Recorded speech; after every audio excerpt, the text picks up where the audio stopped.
What is one or two advices you would say, I wish somebody has told me when I was starting? Two or three things. Mm. I think the main thing is delegation. I used to do everything myself because I always thought I'm faster. By the time I finished explaining this to someone, I would have already finished it. So I needed to learn the art of delegation and trust other people to do the work, right? So that was the first thing, is letting go, Hmm.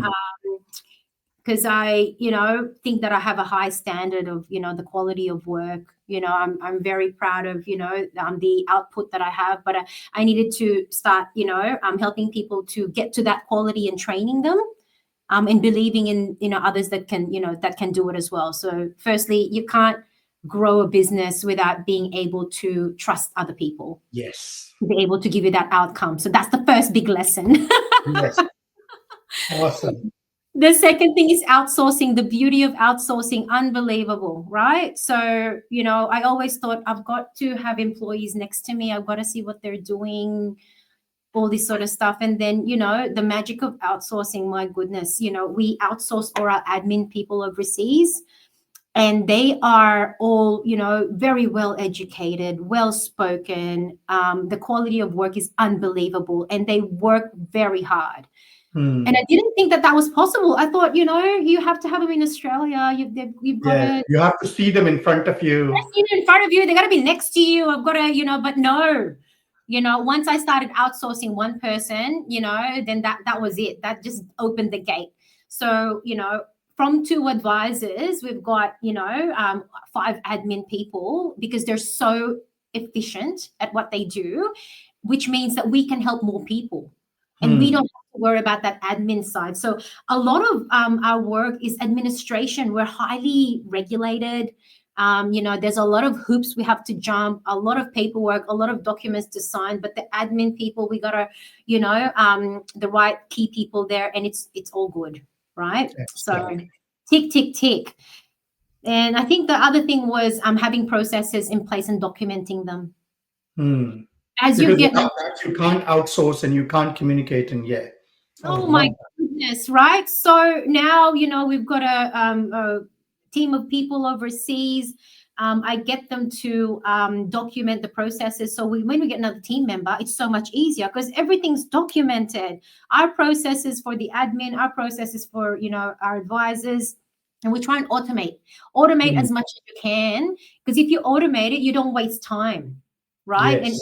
everyone knows what they're doing. So we have workflows and all this sort of stuff. So when that started happening, it's a lot easier hiring other people because everything's automated, and it's automated in a way that you can't get the process wrong.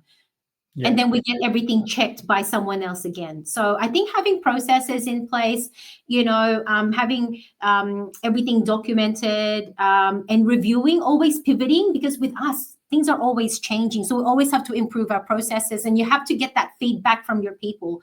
Because if you don't squeeze that feedback off them, they'll be doing the same thing, which we could do a lot faster or a lot more Yes. efficiently. Continuous improvement.